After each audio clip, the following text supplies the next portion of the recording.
Hello my dear viewers, you are welcome once again to this online class. In today's class, we are going to continue with matrices. So today we are going to look at matrix method of solving simultaneous equations. So we shall be solving a particular example on simultaneous equation using matrix method.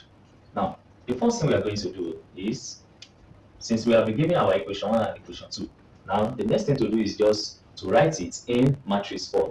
Now let's write this in matrix form. In writing this in matrix form, the coefficients of x are 2, 4, while the coefficients of y are 1, minus 2. Now, the next thing, I'm going to open another curved bracket where I'm going to have x and y. Alright, so I will now say equals to,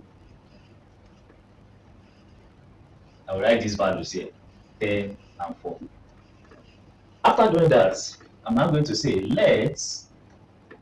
I'm going to give each matrix names now. So I can use any letter. So I will now say for example, now I will say this one should be matrix A. Let A equals to 2, 4, 1, minus 2. I'm going to give this name also.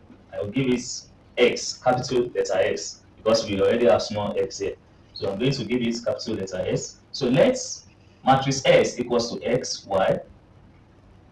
Then, since this one involves number, this also involves numbers. And I've named this one matrix A, so let me name this one matrix B. Alright, so after doing this, we can now start solving. The formula to solve simultaneous equation in matrix method is said to be X equals to A inverse multiplied by B. Now, that simply means that before you can solve this simultaneous equation, you need to first find your A inverse.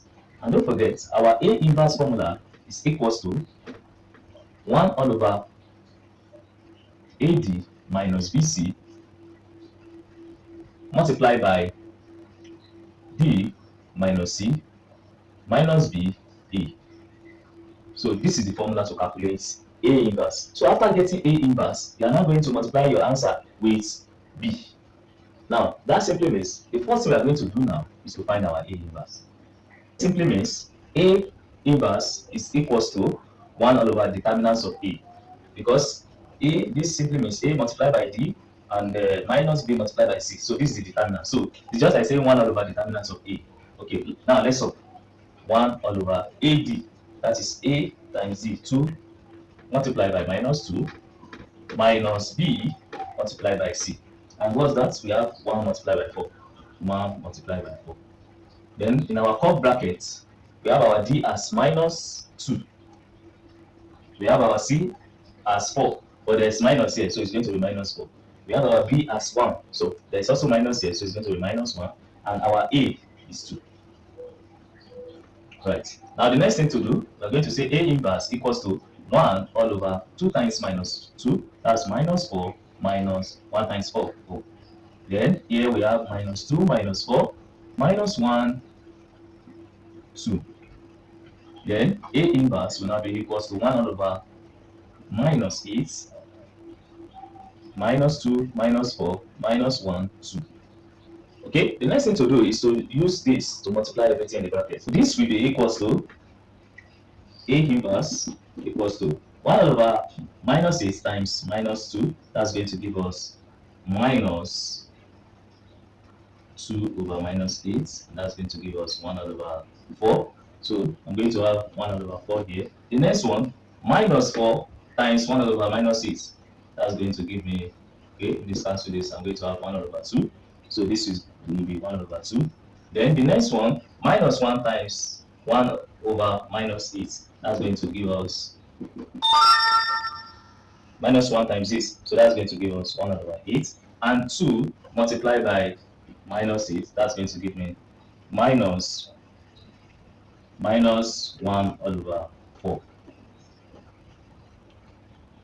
Now, since we have the value for A inverse now, we can now proceed to solve simultaneous equations. But don't forget our formula is S equals to A inverse multiplied by B. So what's the value of A inverse now? Our A inverse is 1 all over 4, 1 all over 2, 1 all over 8, minus 1 all over 4. Okay, good. Then our b is 10 and 4, don't forget. Now the next thing to do is to multiply each other. So don't forget we are using this formula, x equals to a inverse multiplied by b. Now we use this to multiply this, then this will multiply this. Okay, in that case, I'm going to say 1 all over 4 multiplied by 10, that's 10 all over 4. 1 over 8 multiplied by 4, that is 4 over 8. The next one, 1 over 2 multiplied by 10, that is 10 over 2. And minus 1 over 4 multiplied by 4, that is 4 over 4, but there's going to be minus, so that's minus 4 over 4. Now, the next thing to do now is to divide. Now let's divide. 10 all over 4, that is 5 over 2. 10 all over 2, that is 5. 4 over 8, that is 1 over 2. Minus 4 over 4, that is minus 1. Now, is this our answer? No. Don't forget we are finding the value of x and y. So the next thing to do is to add this plus this, then this plus this. So I can put this in brackets. Now, I will now say the value of my x and y will now be equals to 5 over 2 plus 1 over 2. 5 over 2 plus 1 over 2. So that's going to give me 6 over 2, and which will give me what? 3. So that means this plus this will give me 3. Now let's look at this. So this is going to be 5 minus 1, and that is going to be 4. So that simply means our x and y is equals to 3 and 4. So which simply means that is x equals to 3, y equals to 4. So this is how to solve simultaneous equations using matrix method. Now next class we are going to look at how to solve simultaneous equation using determinant method. Thanks for watching.